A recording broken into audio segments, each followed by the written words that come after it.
சர்க்கரைக்கு வந்து நீங்கள் எந்த டாக்டர் வேணாலும் பாருங்கள். பார்க்குறப்ப பெரும்பாலும் இந்த 3 மாதம் ஆவரேஜுங்கிறது ஒரு 7 பக்கத்தில் வச்சுக்கோங்க.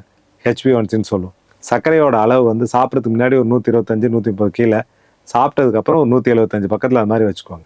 ப்ரெஷரை பொறுத்த வரைக்கும் 140 90 கீழே எல்லா காரணத்துலையும் இருக்கணும். நீங்கள் நிறையா போயிட்டு 120 புக்கை படித்து அதெல்லாம் ஒன்றுமே வேண்டாங்க. 140 90 கீழே ப்ரெஷர் இருந்தால் உங்களுக்கு நார்மல். ஐடியலாக கேட்டிங்கன்னா 120 80 இருக்கணும். இது ஐடியலாக இருக்கக்கூடியது. கொலஸ்ட்ரால்ங்கிறது எல்டிஎல் கொலஸ்ட்ரால்னு ஒன்று இருக்குது, அதான் கெட்ட கொலஸ்ட்ரால். இது வந்து சர்க்கரை இருந்தால் 70 கீழேன்னு வச்சுக்கோங்க, சர்க்கரை இல்லைன்னா 100 கீழே. இது இருந்தால் போதும். நல்ல கொலஸ்ட்ரால் ஹெச்டிஎல்னு ஒன்று இருக்குது, அது 40க்கு மேலே இருக்கணும் பொதுவாக ஜென்ஸ்க்கு. ஸோ இது மாதிரி இருந்தது அப்படின்னா லேடிஸ்க்கு வந்து 150க்கு மேலே இருக்கணும். இது இருந்ததுன்னா ஆரோக்கியமாக இருக்கக்கூடிய வாய்ப்புகள் ஜாஸ்தி.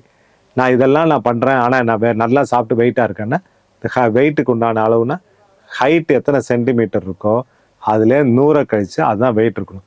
170 சென்டிமீட்டரில் இருந்தீங்கன்னா 100 கழிச்சிங்கன்னா 70 கிலோவுக்கு மேலே இருந்தீங்கன்னா கண்டிப்பாக உங்களுக்கு வியாதிகள் வரும். இந்த மாதிரி வச்சுக்கிட்டீங்களா, இதை தெரிஞ்சுக்கிட்டு இதை வச்சுக்கிட்டா போதும். டாக்டர் கொடுக்குற மாதிரி உடற்பயிற்சி டயட் இல்லாமல் நீங்கள் நம்பரை மட்டும் தெரிஞ்சுக்கிட்டா போதும்.